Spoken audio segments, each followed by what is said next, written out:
And once again, I want to say greetings to each and every one of you, Aquaba, and welcome. Welcome to another round of the Conscious Raster Report here on LIB Radio, LIB TV, here on livinginblack.com. My name is Keedy Awadu, aka the Conscious Raster. Weekday mornings, you and I get together live. We come at you from 9 a.m. Pacific time. That's 12 noon Eastern time, 5 p.m. GMT, and 8 p.m. East Africa time. We get together with you, and we deal with culture, consciousness, historical perspectives.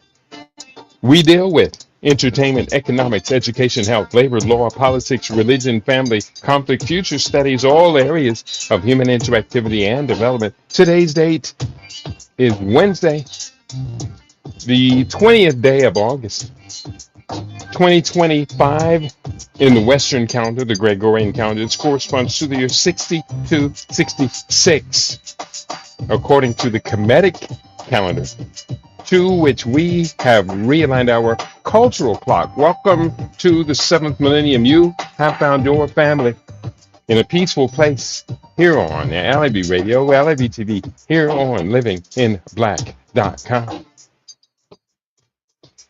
And for our Rumble listeners, unfortunately, for some odd reason, we are not getting a signal. We're doing the best we can, but sometimes the best we can does depend on others to collaborate, cooperate with us as well. And it appears as if the Rumble site itself is not broadcasting today. I'm going to keep trying during the show to see if I can get the Rumble site to connect. But as of right now, the site cannot be reached. Took too long to respond, and that's what it is. I am up on Facebook. So for our Rumble family today, we encourage you to go to LIB Radio, where you will see a number of different links. Of course, I'm talking to the Rumble family, and the Rumble family cannot be with us today.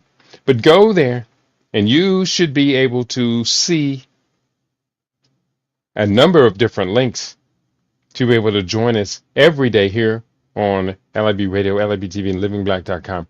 It's one of those days. It's going to be a hot day here in Las Vegas. And as I woke up this morning, I was out doing my HIIT, which is I run around a big loop inside this gated community 2 times. And that big loop takes me to about a little less than 1.5 miles. And as I was running that loop, I would encounter people who were out starting their day early, about 6:30 to 7 o'clock in the morning. And we send greetings to each other, best wishes to each other, and all of that. And I said, it's going to be a great day, but it's going to be hot.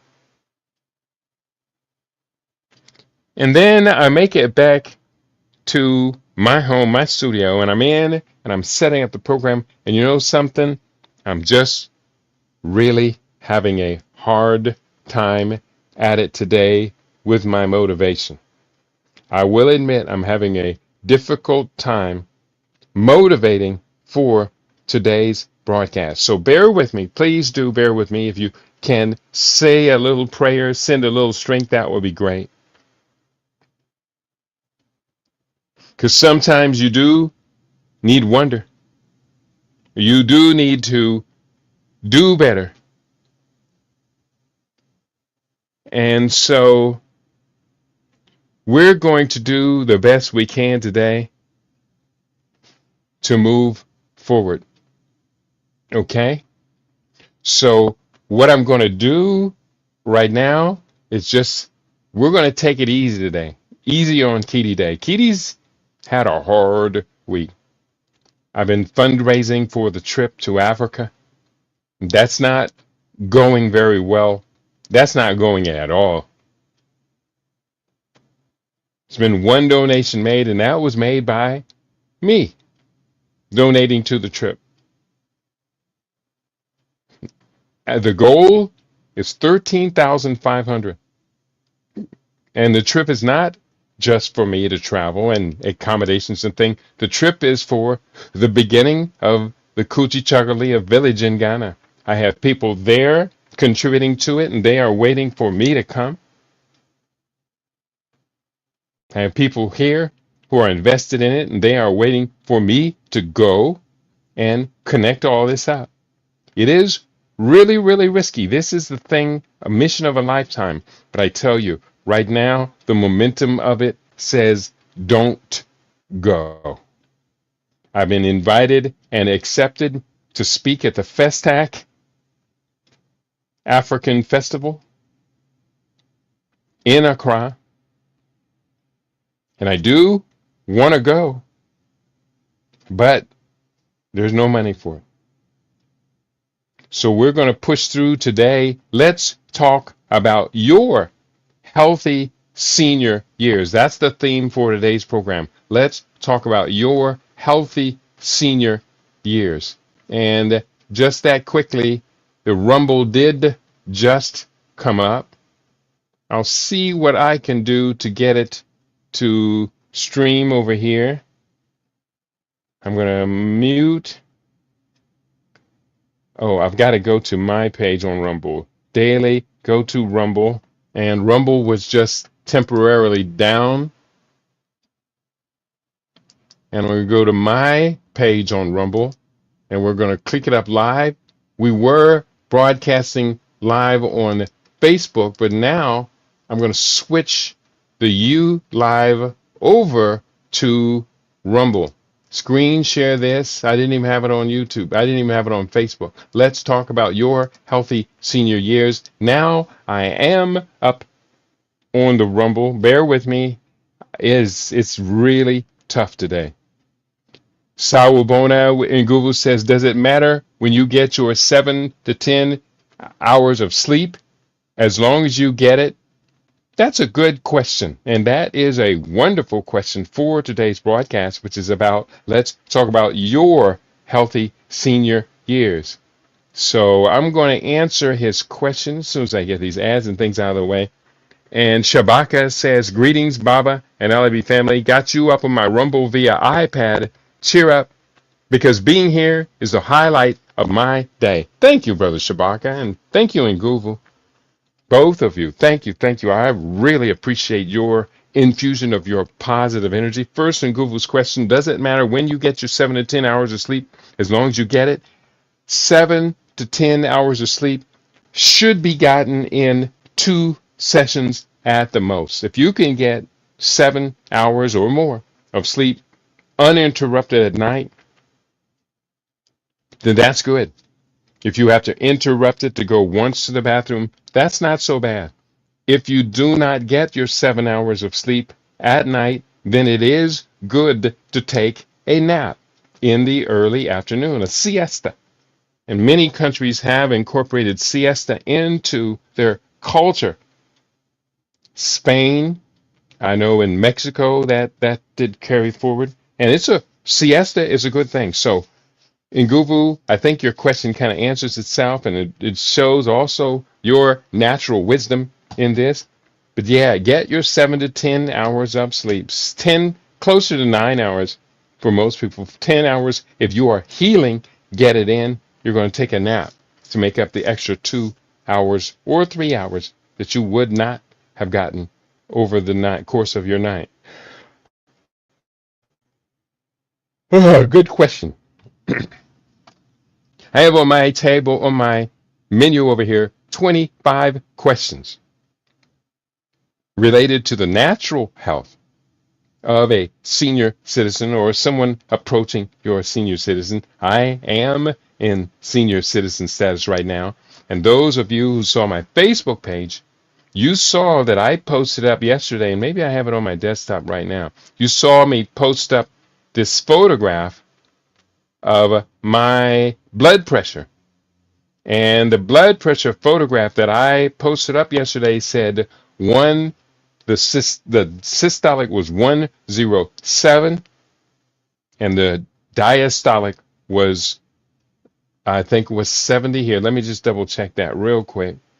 It was 107 was the systolic, and the diastolic was 61. 107 over 61. So that is, of course, a great thing. Let me see if I can open this image in a new tab, and I'm going to therefore show you that image. I think I am going to show you that image, and that image looks like the following. Show an image file, and where is you is,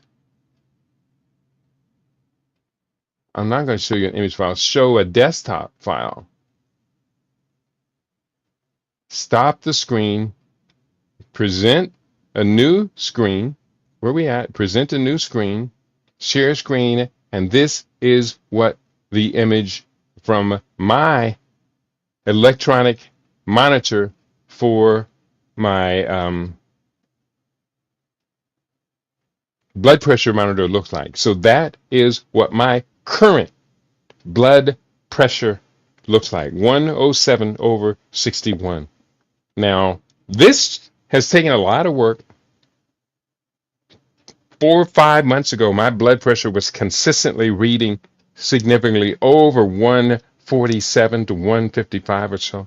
And that is much too high. It was unacceptable for me. And taking the drugs has always been unacceptable, even more than or slightly higher than normal blood pressure. Taking the drugs would be an admission of defeat by the medical pharma complex. So I set upon a set of strategies and lowered it. Now, to lower it to that, I do a lot of things. Today, we're going to talk about the things that I do: the vegan diet, weighing myself every day and maintaining less weight than I was a year ago. In fact, I weigh less today, this morning at 142.9. I weighed less, over 2 pounds less than what I weighed when I was 25 years old. 25 years old, that's nearly 45 years ago. So there's a lot of things that I do to maintain this, and there's a lot of things that I encourage you to do to maintain it as well, including one of the things that I do is my nutritional regime, which I will share that with you here briefly, if you don't mind. I'll put that on the table so you can see part of how I maintain this. This is from one of our first Saturday feasts. It is a lot of different foods. These are images from Living Superfood. Just a Living Superfood plate, which has a lot of tasties and delicious things on it. There is the Living Superfood feast as well. Once a month, I host a feast in my home. And this coming first Saturday of September, I'm thinking about winding this feast up. We did the best we could, but as of this next one, unless there's a huge response, this is going to be the last one I do. And I've enjoyed it. I really have enjoyed it. I've been doing it for 4, 5, 6 years, but after the COVID pandemic, things really dramatically changed. And it has not been able to get back on track since then. People seem to maybe just don't trust each other, or they disconnected at another level. I don't know, and I don't know if I have time to figure it out for right now. So we're going to just do the best we can. I see you in the house at Rumble. Moja 210 says, greetings, Brother Keedy and LIB family. Just feed the ducks respect. Feed the ducks, everybody. Dawoodi Moja, he says, feed the ducks, everybody. Support your LIB radio. Please do. Support your LIB radio. And I'm going to do the best I can. I'm going to do the best I can to get to Ghana this year. It is very important that I do get to Ghana. So everybody, feed the ducks. Go down. There's a dollar sign up under your chat window on Rumble. Click that dollar sign and make a donation. There's a box next to it where you can click and make a donation. Both of those boxes allow you to make a specific donation. You can make a 1 to 5 to 10 to 20 gift subs. You can give 50 gift subs, channel subscriptions. Then you will be helping us to help us all. There's also the dollar sign underneath there, and I encourage you to click on that button, the little dollar sign. And I'm trying to turn this one off. Okay. Or you can click the little dollar sign underneath there. What is up with this thing? And that dollar sign, when you click it, you can click in any amount that you would choose. So thank you, Brother Dawoodi Mahali. And we're going to just keep going. We're going to keep going. Today is a good day. I have 25 questions. Number one, how does regular physical activity improve the quality of life and longevity for older adults? Physical activity is everything. Your body is alive. It has energy. It wants to move. If your body doesn't want to move, it has no energy. Energy is the key of life. So you can actually prompt it to move forward. I prompt mine to move forward by my schedule. When I wake up in the morning, love, from 6 o'clock until 6:20, or actually 6:25, are my core exercises. I have a set of 9 specific routines that I do to strengthen my core and to essentially get the circulation down into my legs. My core is, of course, around the pelvic region. Helps to keep the abdominal obesity, the visceral fat from developing. I do sit-ups, knees to the chest, leg lifts, deep breathing. I'll do my fire breath, stretch my toes out 100 times. Kegels, I do 100 of them. And then I do another exercise, which is rare, but a very good indicator of where your senior health is. And that other one that I do is be able to get up off of my back to stand up without using my arms. And to do that, I just kick my feet out. I do use my arms, but don't touch anything. Don't put my hands on anything. Just stand up.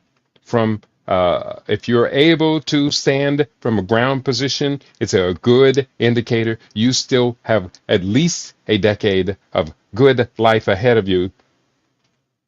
That especially since we are not planning to have any accidents or falls or anything like that.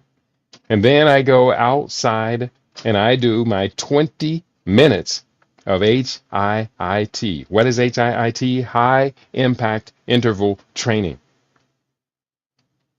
I will walk briskly for 90 seconds, and then I will run for 30 seconds. It's actually 80, more like 85 and 35. By doing that high impact interval training, that ramps my body up. It's good for my aerobics. It's good for my lungs. The nitric oxide in nose breathing is good to open up and my blood vessels. In fact, the fact of the matter is I do so many things to maintain my senior health. Number 2 on the questions, what are the benefits of a Mediterranean style eating pattern for healthy aging? How does the MIND diet support cognitive health in older adults? The MIND diet stands for Mediterranean Intervention for Neurodegenerative Delay. Mediterranean Intervention for neurodegenerative delay.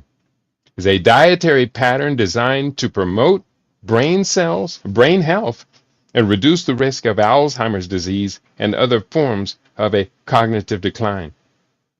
It combines elements of the Mediterranean and DASH dietary approaches to stop hypertension, focusing on foods rich in nutrients, nutrient dense, believed to protect the brain, such as vitamin E, folate, carotenoids, flavonoids, omega-3 fatty acids. The diet emphasizes consuming plant-based, minimally processed foods while limiting saturated fats and added sugars. The MIND diet includes 10 brain healthy food groups. These 10 brain healthy food groups are: 1, green leafy vegetables, at least 1 serving a day; 2, other vegetables, 2 or more servings per day; berries, 2 or more servings per week; nuts, 5 or more servings per week; whole grains, 3 or more servings per day; fish, which I do not eat, 1 or more servings per week, preferably fatty fish like salmon, and it said 1 or more per week. So compared to the other ones, which was suggested at a much greater rate, fish, you can understand why fish is not necessarily something that we would do. It does say poultry. I don't do that. Beans, 4 or more servings per week. Olive oil used as a primary cooking fat. There are other oils such as avocado oil, coconut oil, which are even better. 4 or more servings per week. And a glass of wine per day, optional. I do 0 alcohol in my life. According to the American Cancer Institute or American Cancer Society, ACS, American Cancer Association, that's it. They say all alcohol increases the risk of cancer. All alcohol, even a glass of wine a week. They do say for a glass of wine per day, optional. It also recommends limiting unhealthy food groups: butter and thick margarine, cheese, red meat, pastries and sweets, and fried or fast food, less than 1 serving per week for any of these. Less than 1 serving per week. You got people out here eating this every day. I do not eat it every day. I don't eat it. I do see Moja in the house. He says, sorry, bro. I want to say I just fed the ducks just coming back from the gym. Respect. All right. And greetings to you, Brother Dolly. He says, hey, everyone, make sure Rumble is working properly by smashing the like button. Please do follow Nguvu's instructions. Thank you so much, brother. Nguvu says, hit the like button. If you like today's broadcast, hit the like button. Smash the like button. That's a good thing. So, number 3, why is getting enough sleep important for mental and physical health in seniors? There are different phases of our sleep period, and during these different phases, our body undergoes very distinct transformations. Sleep is the time of day when we regenerate ourselves, when we relax all of our energies, and we direct all of those energies into repair of the body on the cellular level. Sleep is so important. It is important for autophagy to work, for our body to go out, find the senescent cells, the ones that are no longer working properly, and begin the process of replacing them. Sleep is just so critically necessary. And sleep is undeniably one of the things that has been directly associated with healthy lifespan. So innervation is the opposite of sleep. Innervation, I-N-N-E-R-V-A-T-I-O-N, essentially meaning to use up your stock, your energy, to burn yourself out. And so we don't want to live in innervation. We want to live in regeneration. Sleep is a time when your stem cells will activate, regenerate, proliferate, find their targets, do their work. Our body creates 300 million new cells per minute. Much of that is done while you are in deep sleep. So why is sleep so necessary? Is because it's been proven to be so necessary across such a broad front.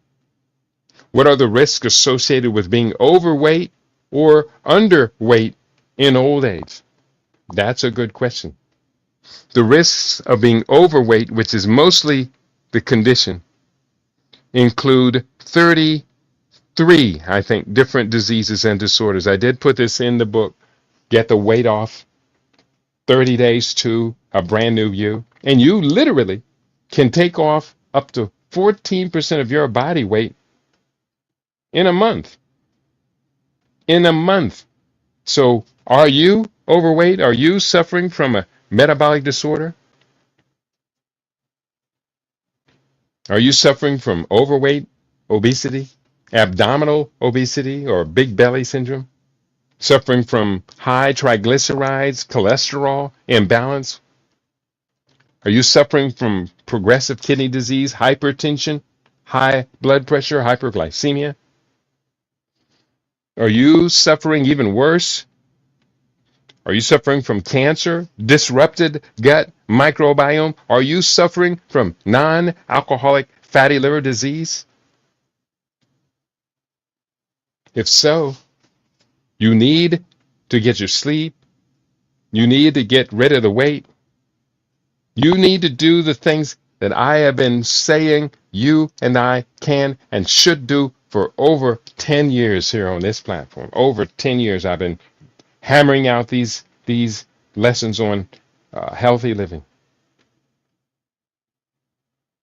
Yet, many of you, many of your cousins, they don't get it.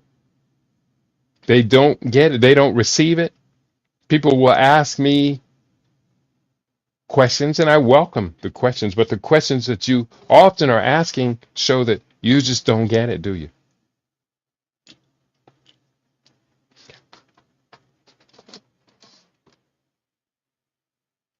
You just don't get it. Let me speak a little slower next time.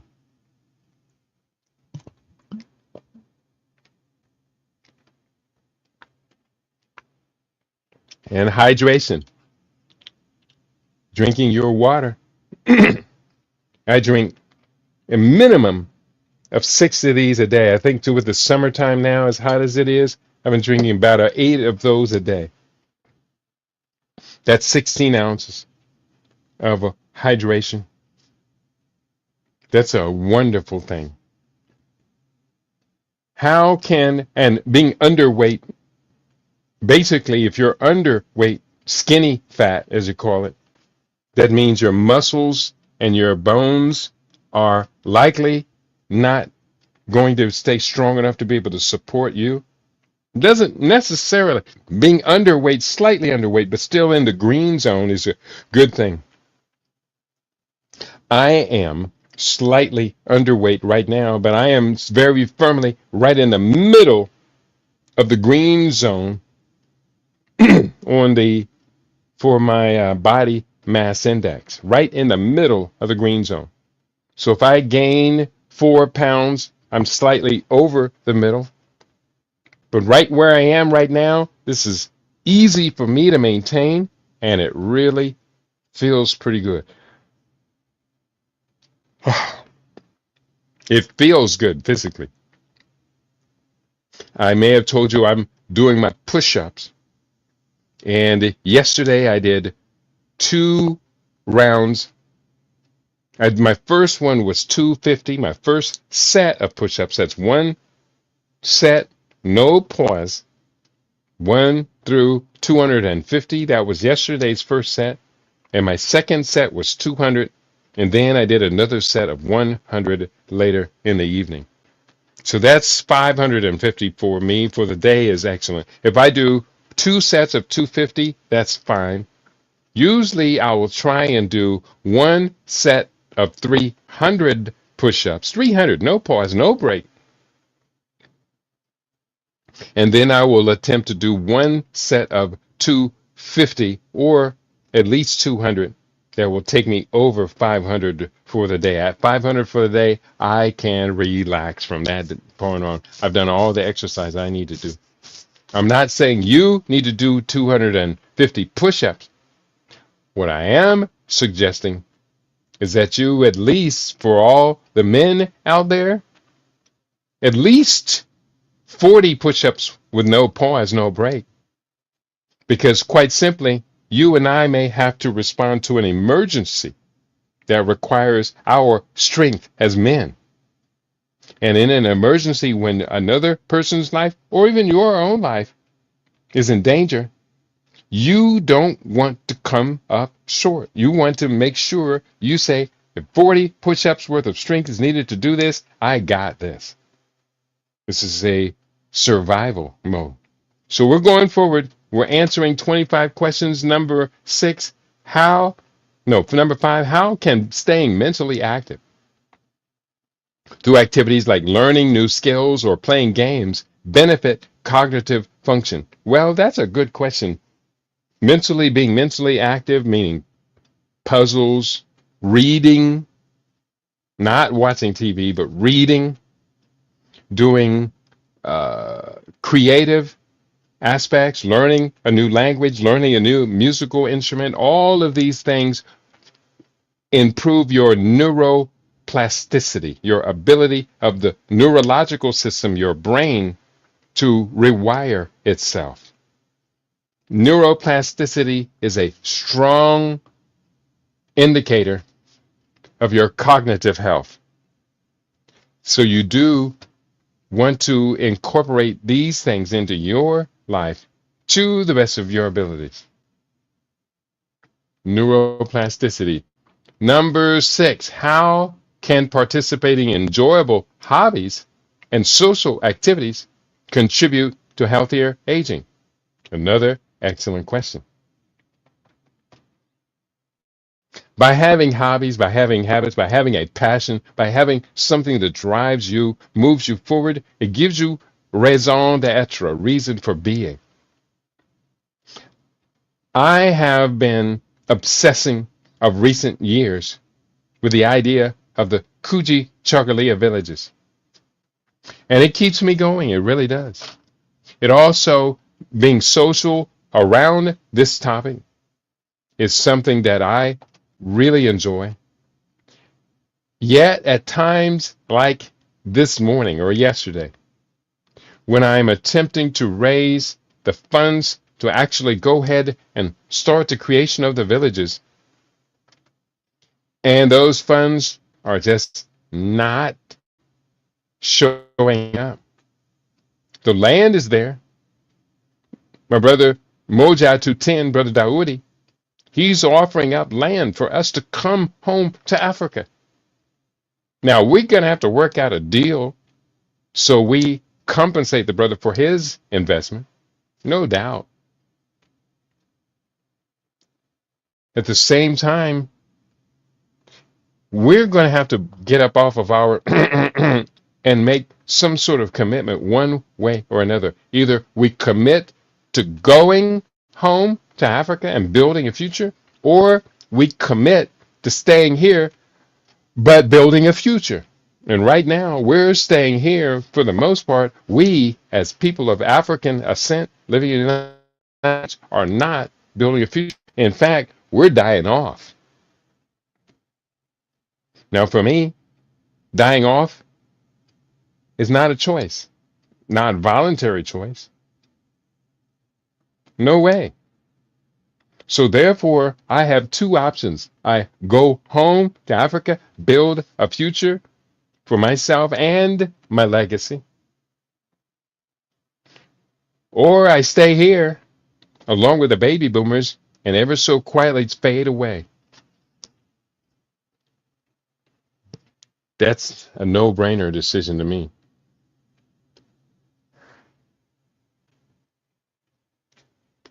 We have to Get it together. We must get it together. We can. We should. We will. Eventually. I want to just take a moment here and see what can be done to once again remind my listening audience about what it is that we intend to do. I want to show you this window over here, which is the Kujichagulia Village mission. This is up on rumble.com. In fact, I'll include the Rumble link for those of you who said, yeah, Keaty's right. This fundraising drive to create a pathway forward to Africa has been open for a number of days. And you might say that I have not done anything to contribute to it. And that is quite simply just not good enough. That's not good enough. So I'm going to invite you to participate in the mission. This is, it's done under my name. That doesn't matter so much.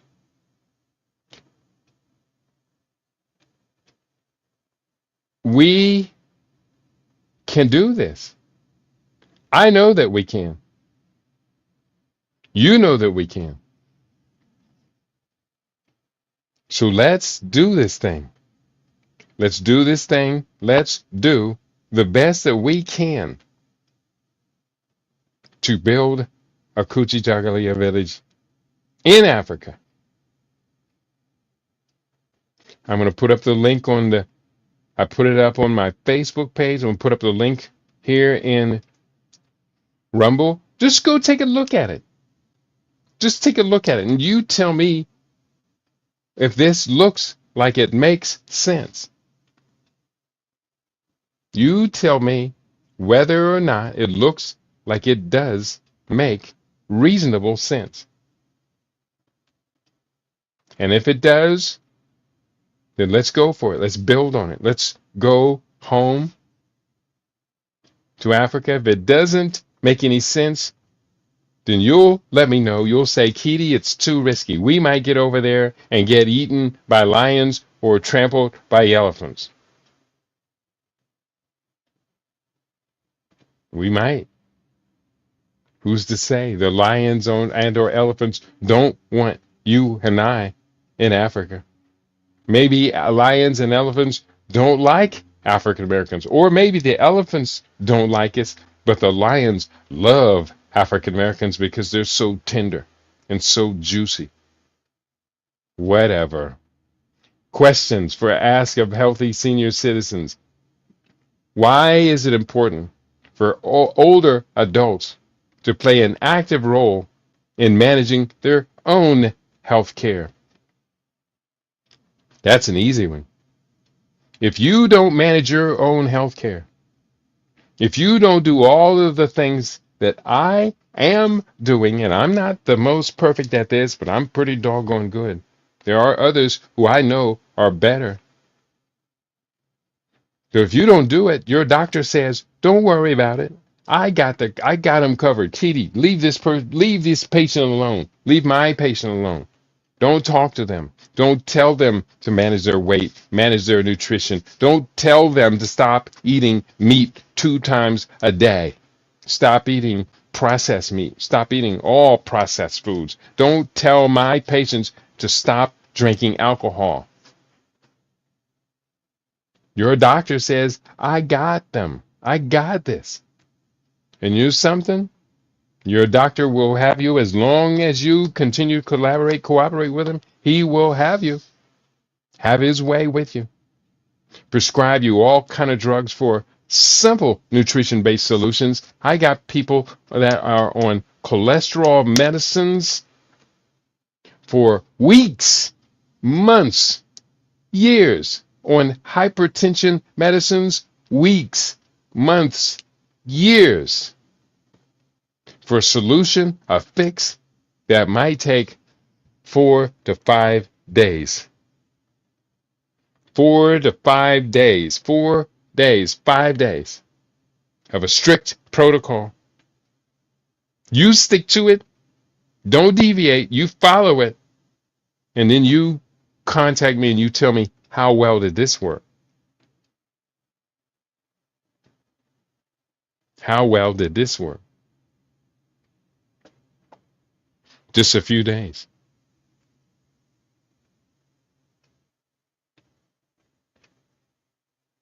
Should we choose to, we can do whatever it is that we will to do. If I can lower my blood pressure, then I can teach you to do so as well. But you need to contact me. 702-580-0662. That's my text number. Don't call it. Text it. And let's do it. Now, this is what I do as a living. So I will discuss a consultation fee. But why not? Why not free yourself from that? Isn't it worth a small, relatively small fee to get rid of something for which your doctor will prescribe you drugs for life? Drugs for life. And there are side effects to all drugs. All drugs have unintended consequences. Question: what are the health risks associated with smoking? And how does quitting smoking improve health outcomes? Well, that one is too easy. You almost don't want to answer it, but I'm going to answer it. The health risk of smoking cigarettes. For one, you are an addict. You are a nicotine addict. And as a consequence, being addicted to any substance is obviously going to be problematic. Number two, smoking is offensive. I saw someone yesterday, he was smoking a cigar while he was talking to someone. I can't remember what it was. It was on a TV show or something like that. But smoking cigars are gross. Absolutely, positively gross. I know it's a symbol of I'm the biggest dog in the room. I am the alpha male. Smoking, because most of the time people who are not assuming that alpha male posture are not going to be smoking around their boss, and especially cigars. So there is a symbolism there that's to be understood in the social hierarchy. The boss can do something so nasty that you have to tolerate it, but you cannot do something so nasty that the boss can't tolerate it. That's not allowed. You don't believe me? Try passing gas around your cigar smoking boss. It's not going to work out. Not real well. Not for you. So smoking is kind of obvious. The burning of the tobacco and sucking it into your lungs, the ingestion of the carbonized tobacco causes a buildup. First, it's a film or a coloration. Then, of course, it becomes even deeper. It goes deep. The easiest advice to give to anyone would be don't smoke and don't become an alcoholic. But people do it. Women do it. Men do it. They do smoke to excess and they do become alcoholics. I would like to think we could do better than that. We're going to have to try. Try, try, and try. Try and try again.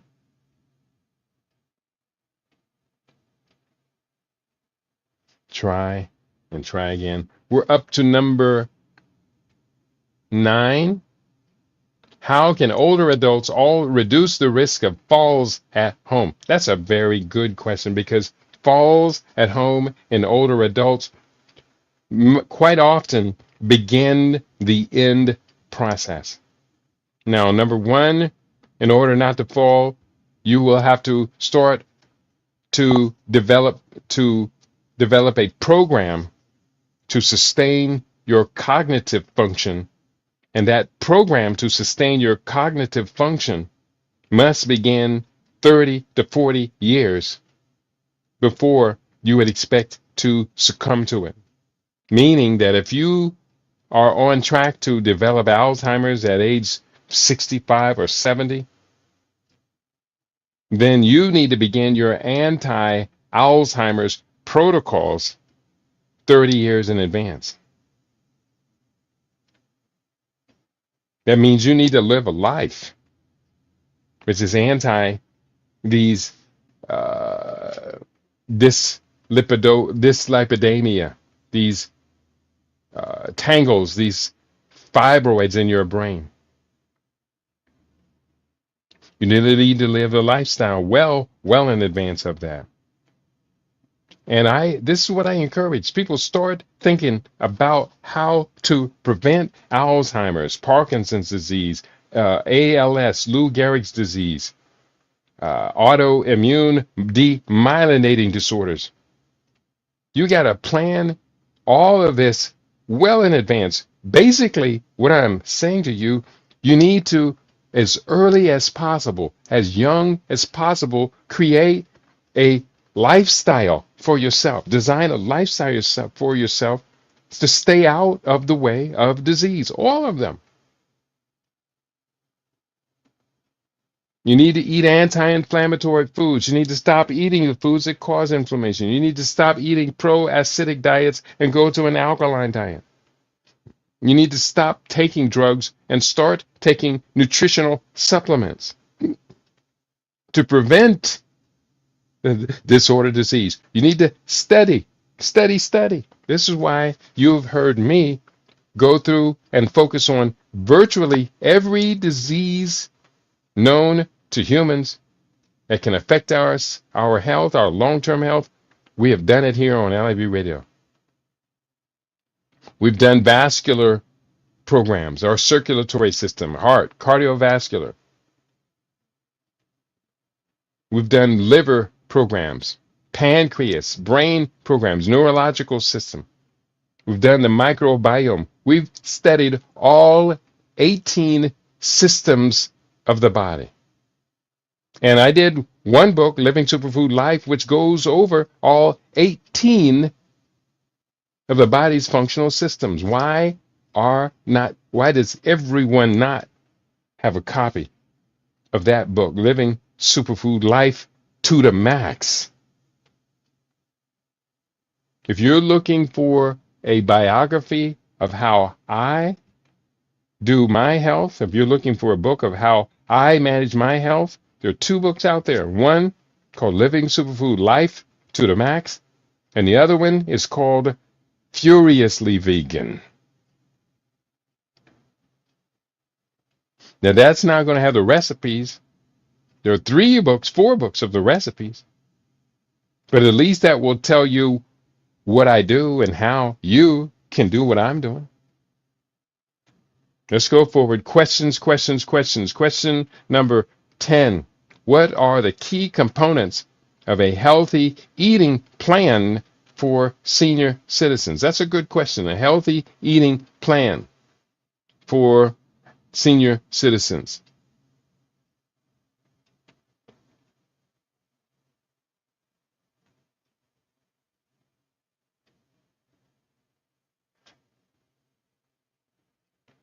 A healthy eating plan. Sorry about that. I looked at a second list over here, and somehow, some way, the numbers are off by 2. That's okay. We got it. The keys to a healthy eating plan, personally, for me, The first meal of the day is at 12 noon. I have been a life, I am committed for the rest of my life to intermittent fasting. So I do not eat until 12 noon is the first meal of the day. Some days it's a little bit earlier. Most days it's after 12 noon. And I attempt to limit all of my eating to an 18-hour window between 12 noon and 6 p.m. Sometimes a little bit later, sometimes a little bit earlier. But by intermittent fasting, I've already given myself a big advantage in healthy longevity. A healthy eating plan for seniors, therefore, for me, means breakfast is at 12 noon. Now, of recent, within the last month, at 12 noon, my first meal of the day is chia pudding. Chia pudding with fresh fruits in it. Chia pudding with blueberries, chia pudding with strawberries, chia pudding with mangoes, chia pudding with banana. I love my chia pudding. Chia pudding is full of omega-3 fatty acids. It's full of fiber. It's a prebiotic, feeding the gut microbiome. And you know something? Since I've been doing that routine of chia pudding every day, along with, but for the last 3 days, I'm actually out of my cider vinegar, so I haven't been doing it. But along with a tablespoon of cider vinegar in a 16-ounce bottle of water, doing that every day, my weight has dropped. It dropped down one more notch, actually 2 notches, because I'm now between doing a fast, about halfway between doing a fast, and my weight did not increase at all. In fact, it's lower than when I weighed at age 25. You heard me say that earlier. And so therefore, the combination of the chia pudding every day with fresh fruits and the cider vinegar glass every day, usually early in the day, has kept my weight under what I could have imagined it would be. That is awesome. I'm really proud of me for having discovered the benefits of chia pudding and cider vinegar water.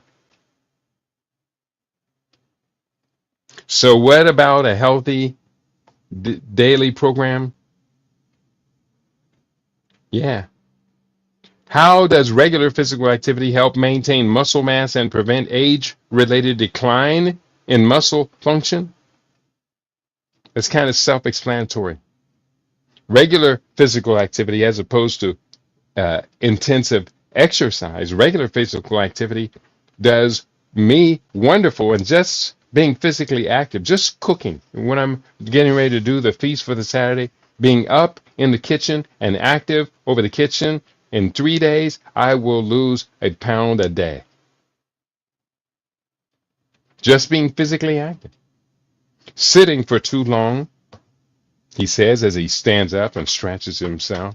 Sitting for too long and not stretching cuts off the circulation in the lower part of your body. So that circulation being cut off could lead to thrombosis, which are blood clots. That circulation being cut off could have numerous problems, but it also saps your energy. So do what I just did. Stand up, everyone, stand up and take 20 minutes, not 20 minutes, take 20 seconds to just stretch out your legs. You can stretch your arms still while you're seating. Ah, what a wonderful, wonderful feeling of being optimally healthy. It really does feel good. We are today talking about 25 questions we have on the table about senior health and wellness. I don't know if we're going to get through all 25 of them. What are the potential health benefits of following the DASH diet for older adults? A DASH diet, again, is the DASH diet is for dietary approaches to stop hypertension.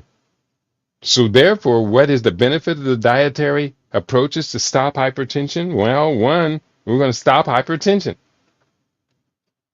And by stopping hypertension from affecting you, you are protecting all of your organs. You're protecting your kidneys, your heart. You're protecting your blood vessels. You're protecting your lungs. You're protecting your reproductive organs. The hypertension, high blood pressure can wreck your kidneys. It's bad for all of your body organs, including your pancreas, which helps you to regulate your insulin.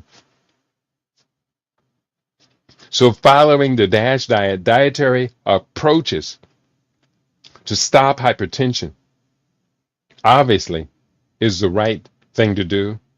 How can social interaction and combating loneliness improve mental health in older adults? That's a big one. That's a big one, because one of the things that I find, if I'm lonely, overly lonely, I will be sedentary. I'm not motivated.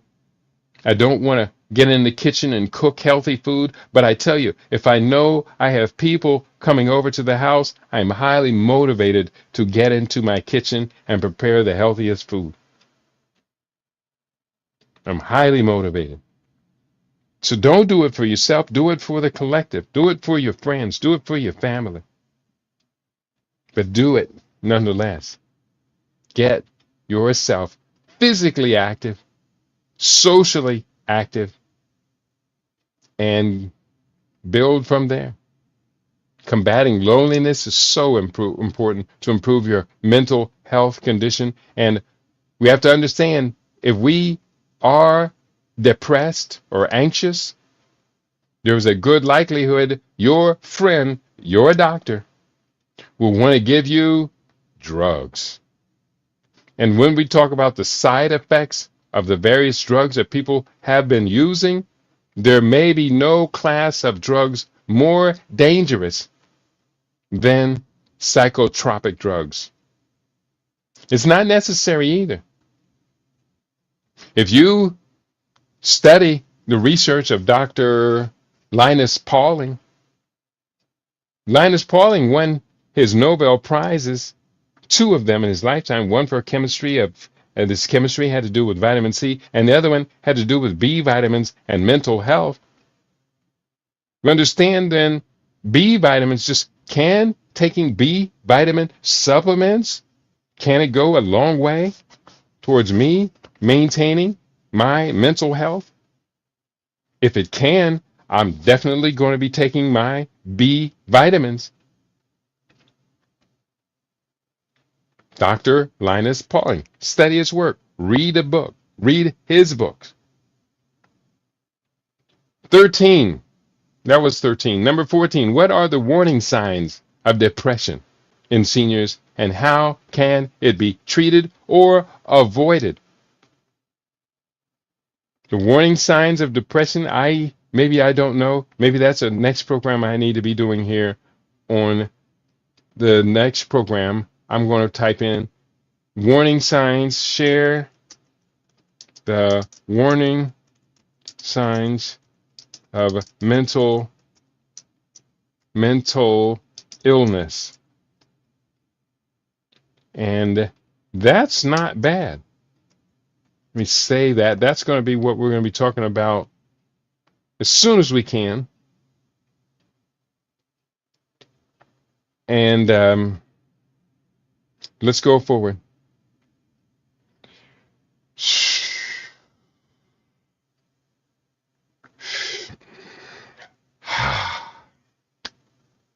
So, let me go back to the question. What are the warning signs of depression in seniors, and how can it be treated? Number 1, the first warning sign, I would say, would be aloneness. If a person is separating themselves from the masses, if they are standing aside, if they somehow, some way, when you see them, they appear to be in a fog, This is a good question because I really don't know the answer. I had a roommate for about 3 years who was suffering from bipolar disorder. Now, I didn't know it when he moved in. I did not have a clue. His family didn't tell me. They knew it. They knew that I was about to take on their relative and that he had mental disorder.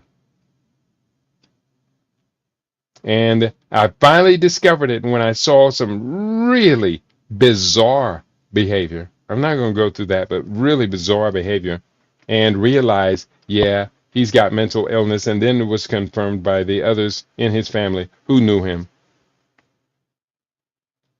And it was hoped that living with me, they had hoped that living with me, that my nutritional regime, that he would pick it up and it would help him out. And that actually turned out to be true for his benefit as well as for me, because I liked having a roommate who was more stable and normalized than one who was engaging in really bizarre behaviors. But mental illness is a serious thing. Depression is a serious thing. I'm going to do a program on this very soon. Mental illness and other issues like that. So, to the best of my abilities,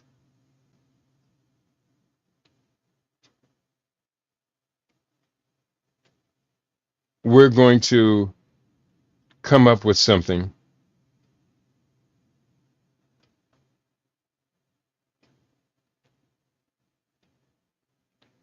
on that very soon. Okay? Sorry about that. I just had to take a second here and correct an issue with my Facebook page. And next question.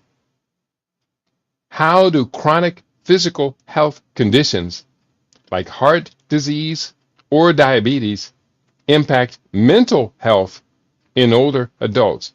That's a good question because we had this 2 year intensive focus, and 3 years really it lasted, with the pandemic, the COVID pandemic. And the COVID pandemic had all of these comorbidities. Comorbidities. The COVID comorbidities, there were 29 of them. You'll have to read my book, Panic, to get the list. But there were 29 comorbidities.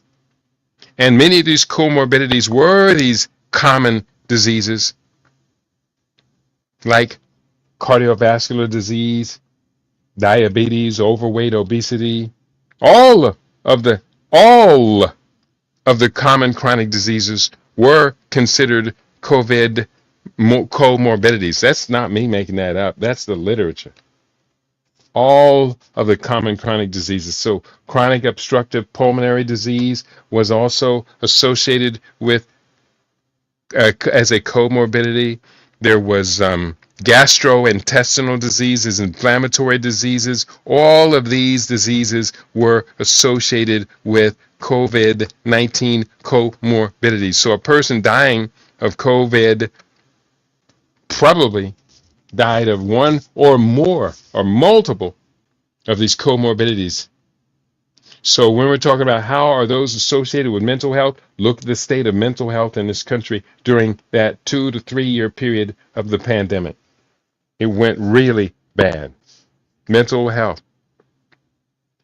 So personally, I think it was a combination of the clash between people with information and people with no information. There was a lot of battle lines being drawn. A lot of them. Next question.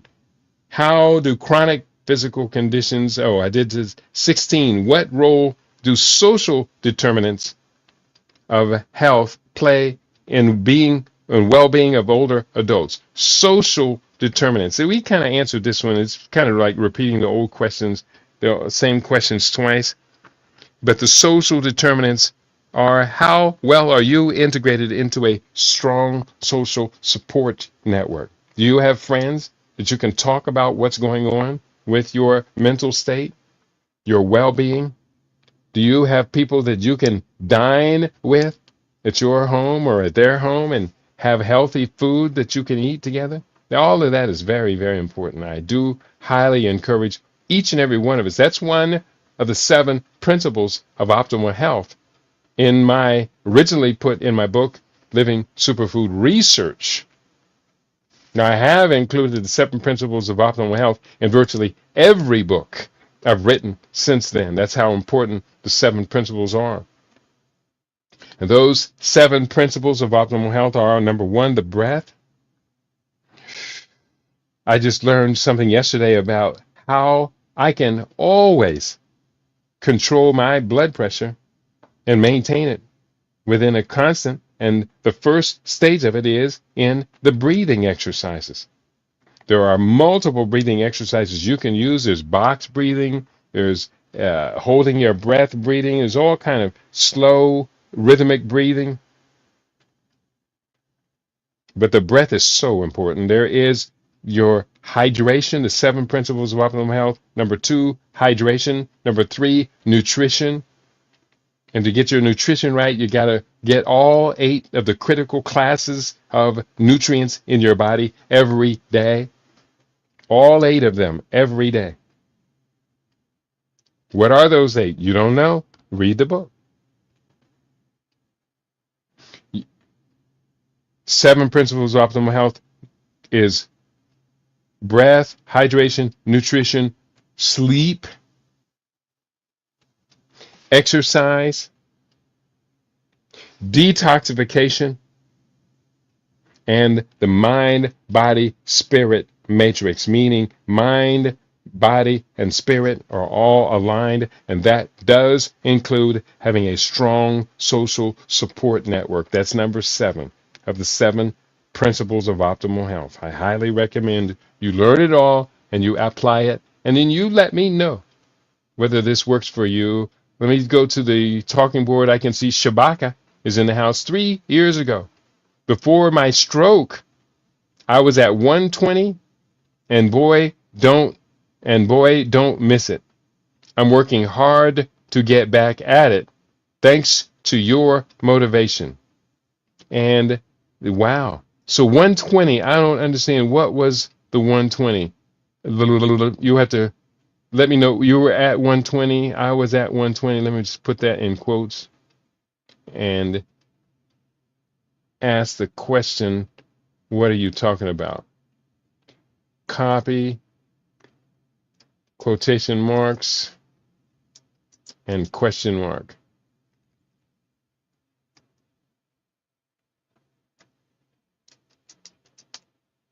I was at 120. I don't understand what you mean. At 120. I know you weren't weighing 120. And it could have been fasting A1C. Maybe it was his blood pressure. And boy, don't miss it. 120 at blood pressure. That would have been excellent, excellent, excellent. I'm working hard to get back to it. I don't know what you mean. So he'll correct that for me. Thank you, Brother Shabaka, for your message. We are continuing. Today, we're talking about 25 questions for healthy senior citizens. Number 20, what are the benefits of regular health screenings and checkups for seniors? The regular health screenings is absolutely important. Checkups, I check myself up. I am, of course, practicing functional medicine on myself, first and foremost. And I do believe in all of the tenets of functional medicine. I am not a fan of allopathic medicine, so therefore, if you tell me you are certified by the AMA, American Medical Association, to be a doctor, I'm going to say, congratulations. I can't use it. I do not suspect that your knowledge and information of the body is greater than my own by that certification alone. Now, if you're certified to be a chiropractic and allopathic, if you're certified to become functional medicine practitioner, if you're certified in alternative or conventional, not conventional, complementary medicine therapies, then I'm impressed with that. No doubt I am impressed. And let me see, am I still sharing in my studios? No, I'm not. So that must have been much, much earlier. Bear with me. So I was at 120. That's where we are right now. And what is happening? What's going on here? I am live. Okay, it was just freezing up. And because of Rumble, today Rumble is acting a fool. We couldn't get on Rumble at the beginning, so I had to put up my Facebook post. And now I just double checked it, and Rumble was acting like a fool. So we're going to continue. Question was on the table. The last question: how can what are the benefits of regular health screenings and checkups for seniors? Yeah, I screen myself every day for the best I can. I can do blood pressure screening that does not require me to go to AMA. I can do my weight. It does not require me to go to AMA. I hydrate. The 7 principles of optimal health are all on me. So that's how I manage my personal health. If you choose to do it in partnership with a AMA certified doctor, that's your choice. I will just say I recommend that you be very skeptical when dealing with the AMA people. Very skeptical. I'm not telling you don't trust them. That doesn't make any sense. But I am telling you to be very skeptical about everything they say, and if it's from their textbooks and their system, I would say be more than skeptical, be extremely cautious. That's what I would say. How can older adults maintain healthy relationships and social connections? You got to work at it. You got to work at it. You're going to put in the work to make friends. Invite someone to your home for dinner this week. Just random people, man. Why not? Wherever you're going to be, if you're out walking, take the time and be social, be friendly. Do you know your neighbors that live next to you on the right-hand side, that live next to you on the left-hand side? Are you familiar with them? Then start as local as possible with just your next-door neighbors. I met one of my next-door neighbors 2 houses down just a couple of days ago. And his name, he gave me his card, is Wojciech. Wojciech Pilzinski. And he and I started talking, and we both have a lot of things in common. He's actually a fine arts firm. That's what he does. Curator of art. And so I said, hey, let's get together. Let's plan an event together where we can showcase your art and my food. And I have his card right here on my desk. And I guess I owe him a knock on his door and say, hey, what are you up to? I know he does like to work out and exercise early in the day. He has a workout room in his garage, and I guess I should make it a point. I'll open up that door. So do the best you can to make friends. A lot of people say them Africans, they don't like us. I never agreed with that. Africans love us.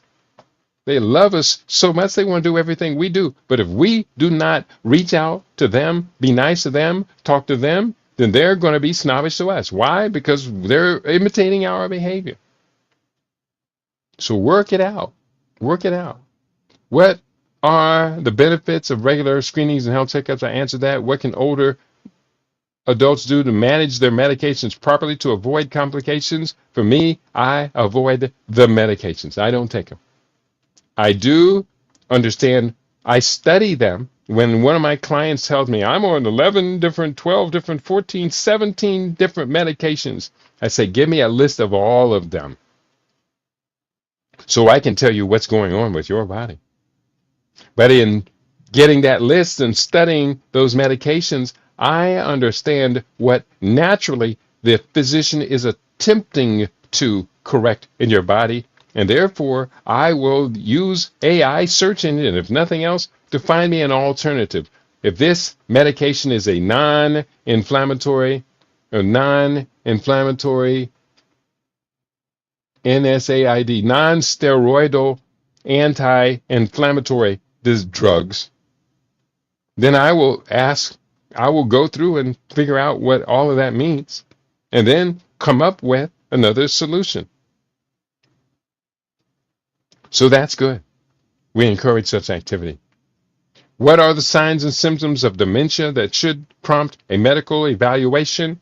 You're going to have to be able to determine this for yourself, but it's going to come on when suddenly names become more difficult for you to remember. It's a person you've known all of your life or much of your life, a good friend, and right now you are on brain freeze and can't remember their name. You don't remember where you put your keys. You don't remember where you put your glasses. You cannot find things that you commonly use in your home. Those are early signs of dementia. If you are reading and suddenly you just can't remember what this word means or cannot come up with a word or something out of your brain, there's a difference between brain freeze and early onset of cognitive disorder. Early, let me write this down. Early onset of cognitive disorder and dementia. DEMENTIA. That's a very, very good topic for which we do need to have some sort of solution. So I am going to put that one also. Bear with me. It's still generating response. I'm going to put that one also in my list of things to talk about here in upcoming programs for LIB Radio. No doubt. Where we at? We're over here. We're on the questions, and I'm just going to open up a new one and paste that right in there. Early onset of cognitive disorders and DEMENTIA. Boom. That'll be coming up next week. Here we are. We're almost finished with today's program. We got just a couple more questions to go. How can families and caregivers best support the overall health and well-being of their elderly loved ones? For one, stop undermining it. If you know someone in your family is suffering from a chronic disease, don't feed them the food that causes the disease. Please don't. If your parent or grandparent or someone elderly is reluctant to cook for themselves, then you do the cooking and invite them over for some homemade cooking. There's so much that we could do by just taking responsibility. Convenience is crap. Convenience, when it comes to eating and food and convenience and takeout and fast food and all of that, is degenerative. It's undermining the population as we go by. So stop that. We need to go back to the ways of our ancestors, our grandmothers and grandfathers engaged in a lot of behaviors that we have neglected to do. How many people even cut their own lawn nowadays? Our lawns have grown smaller and smaller, and most of us, many of us, will give those duties to Foreigners. I'm not putting down the foreigners. What I am saying is that you and I, we need to take the responsibility for all of this to the best of our abilities. So, on that note, we've gotten through the 25 questions that we would ask of older adults. And hopefully, today made you think. Hopefully, today made you sit up on the edge of your front chair. Want to grab a Conscious Rasta book, one of my 60 books. You want to grab it off your bookshelf. Or if you don't have one of my books on your bookshelf, you may say, hey, let me go to Keadi's website, KEIDI.biz. Go to http keidi.biz.biz/CRP 2012 and get a book or two and start your life all over again. That's right. We can do this. You know that we can. Shabaka says, I was at 120. 120 what? Push-ups. Now let me reread his statement. 3 years ago, before my stroke, I was at 120 push-ups, and my body doesn't miss it. And boy, don't miss it. I'm working hard to get back at it, thanks to your motivation. So that's good, Shabaka. 120 is pretty doggone good. Now, for me, when I'm striving to do 300 to 350 at a time, 120 is a little bit disappointing, but it's not so disappointing that I feel shame. No. So you can be incredibly proud of yourself, Brother Shabaka. And if I never did share with you, let me tell you my routine for doing the push-ups. I start, first of all, by limbering up. I will do Tai Chi exercises for a minute or 2 or 3, or sometimes up to 10 minutes if I'm having a hard time getting motivated. I will get my body limbered up with Tai Chi. And then I will inhale and exhale deep breaths in a rhythm of 4. As I get into position, I put a little towel down. I have a towel that I put down in the same place, the same colored towel every day. And so when I do that, that's letting me know you are ready. And it doesn't take too long for me to get it ready. And once my body is ready, I go for it. And so the first thing I do is I do 4 sets of 4 push-ups, 4 sets of 4, that's 4 times 16. I will do that in the first breathing patterns, 2 push-ups per inhale and 2 push-ups per exhale. That was 4. I'll do 4 sets of 4. That takes me to 64. Next, I will break that breathing pattern and go to breathing pattern number 2. Inhale for 1, exhale 1, inhale 1, and then exhale for 2. So that's, I'm doing,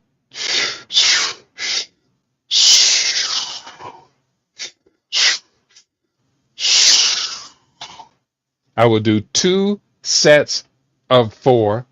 That takes me to 96. And then I'll add 1 more set of 4 at that breathing pattern. That takes me to 100 push-ups. Next, the easy part, believe it or not, this is the easy part, is getting through the next 100 push-ups, where then I do 4 sets of 5. So 4 times 5 equals 20. and I will do 5 of those. So that's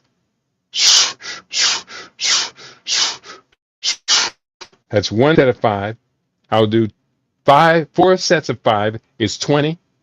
4 sets of 5, 40. 4 sets of 5, 60. 4 sets of 5, 80. And then 4 sets of 5, 100. So that's now 100 plus 100 is 200. Now we're getting into the area where my willpower kicks in. And for me, it's really kind of easy at this point to get beyond the 200 barrier. Very easy. Unless I just don't try. If I don't really try, or I just like say, that's enough. You can break your concentration and break that rhythm in half a second. Or for me, it's like I'll give up and then I'll get 3 more push-ups in before I'm done. But if I just keep going, don't stop the rhythm. Stay in the rhythm. That's the key. Rhythm, rhythm, rhythm.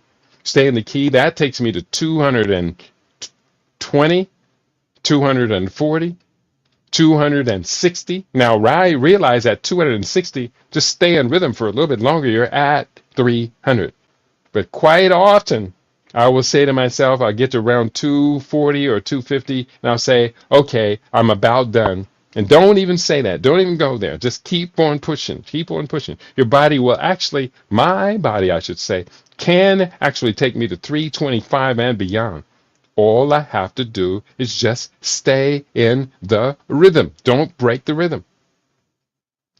So that takes me to 300 push-ups. Yesterday I did 250 in the first set and 200 in the second set. And then I did another 100 in a third set. So that was 250 plus 200, 450 plus 100 is 550 push-ups for the day. So that's not bad. That's not bad at all. And between the first set of 250 or 300, yesterday was 250, I usually only take about 10 minutes or 15 minutes to cool down and get the second set in. So that's also very important, the timing of when you do them. So that's my routine. Yesterday I got in 550 push-ups, and it felt really, really good. Today, why not go for 600? What I will do today is I'm going to get that 300 on the first set, and then I can do 152 times. Now I'm at 600. Now that's pretty doggone easy for me. But 300, I'll usually do 200 in the second set, and that's 500. That's my daily minimum. So that's what we do when we do what we do. When we get together with you to do the do. I see you, Tehuti Afar is in the house. Great name, Brother Tehuti. Great to have you in the house. He says Hotep.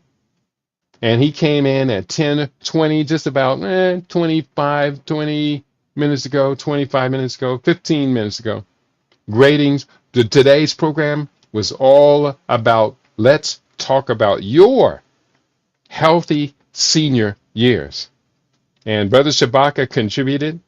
I am contributing. And he also mentioned, Brother Shabaka, you also mentioned before your stroke, you were up to 120. That's one thing that I am somewhat concerned about when doing the push-ups. And what I try to do is I really have to be paying very close attention to my body. Some days I will start to do the push-ups, and when I get around 80 or 90, I will feel a little bit of lightheadedness. I do have to pay attention to that, and a couple of times I've been doing my push-ups and I felt that lightheadedness, and I said, let's cut it short.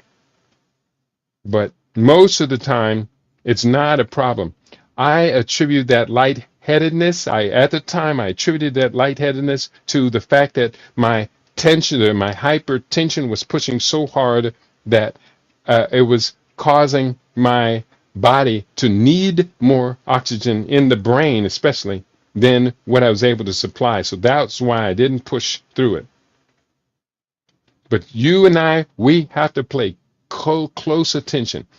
All of my lifestyle supports healthy blood, vascular conditioning. All of my lifestyle supports healthy vascular conditioning. It's in the omega 3s, it's in the balancing out the LDL and the HDL, it's in eliminating triglycerides. I don't eat meat, so I don't have to worry about atherosclerosis, hardening of the arteries, or clogging of the arteries.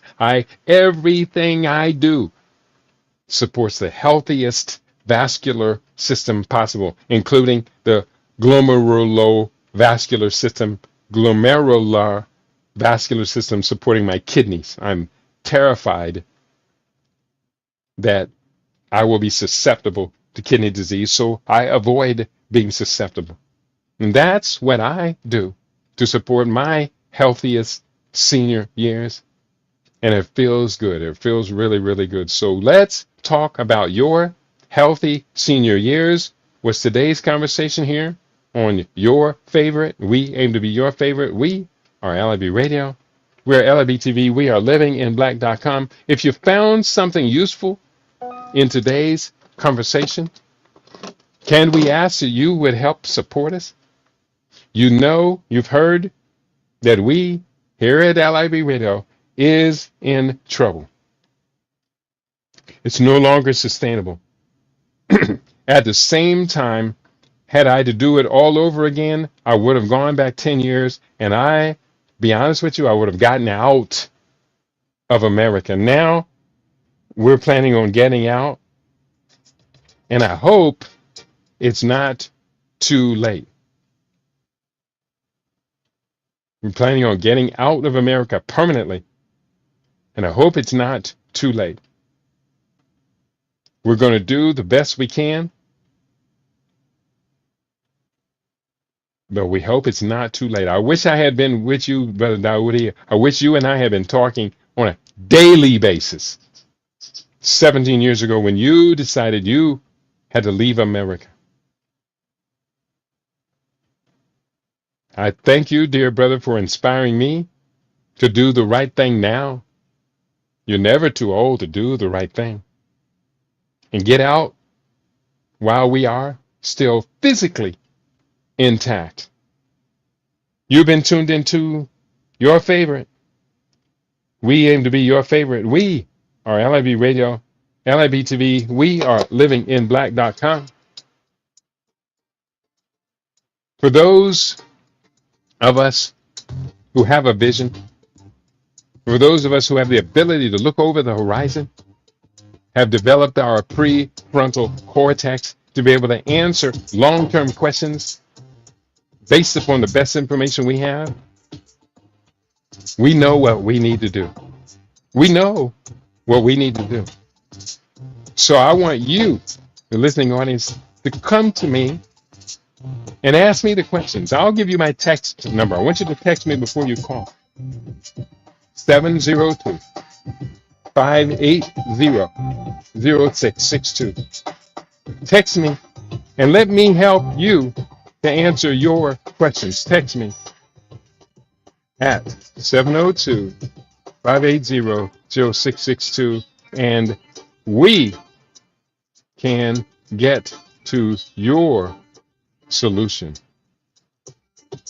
Thank you all for everything you do for each and every one of us.